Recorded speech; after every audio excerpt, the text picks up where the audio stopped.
The Feast of the Immaculate Conception, of course, always falls on the 8th of December every year, usually after at least 2 Sundays of Advent, 1 or 2 Sundays of Advent.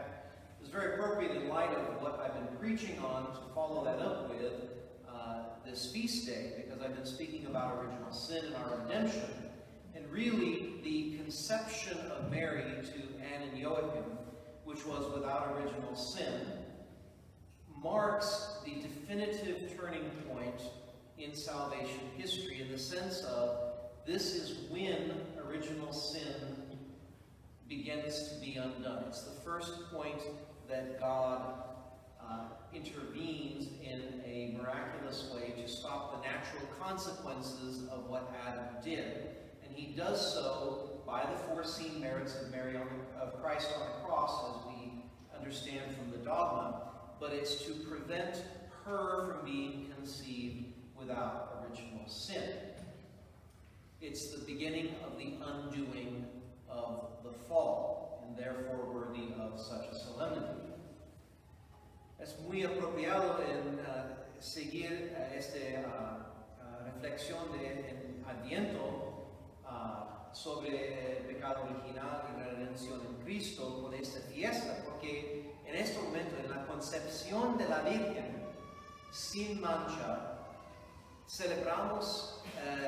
una misterio misteriosa, la primera vez en la historia de salvación en Dios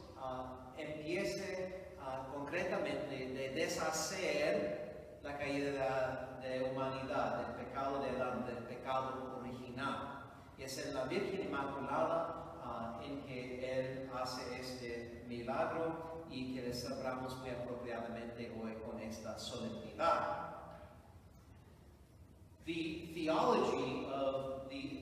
Immaculate Conception of Mary is very important, but I feel that it's very important that we not too often go into the theology, not because it's not important, you should know it, but because I don't want us to fall into a trap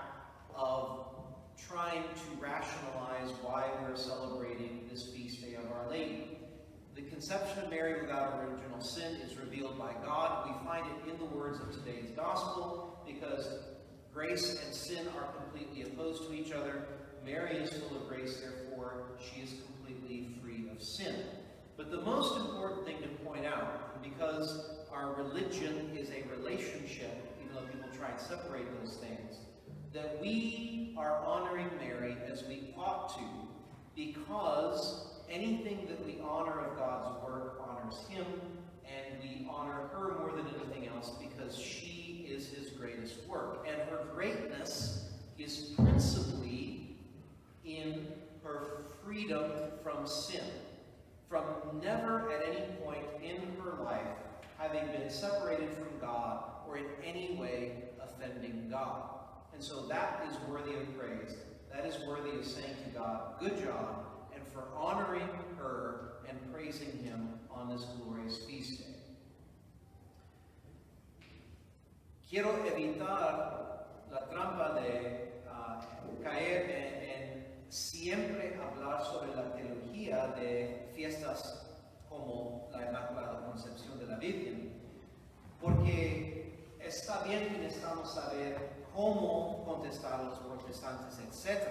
Pero este hecho es revelado por Dios, es porque tenemos este Evangelio de la Anunciación, porque en esto aprendemos el título de la Virgen de Hierro de Gracia, y sabemos que la gracia y el pecado están opuestos, pues si está llena de gracia, ella tiene ninguna mancha de pecado, pues celebramos su concepción inmaculada sin pecado original tampoco. Pero lo que es más importante es saber y reconocer el hecho que cuando celebramos a cualquier santo, especialmente la Santísima Virgen María, estamos honrando a Dios por su obra en la creación y en los individuos que son santos, y nadie está más santa que la Virgen María, pues celebramos con gozo esta fiesta en su honor.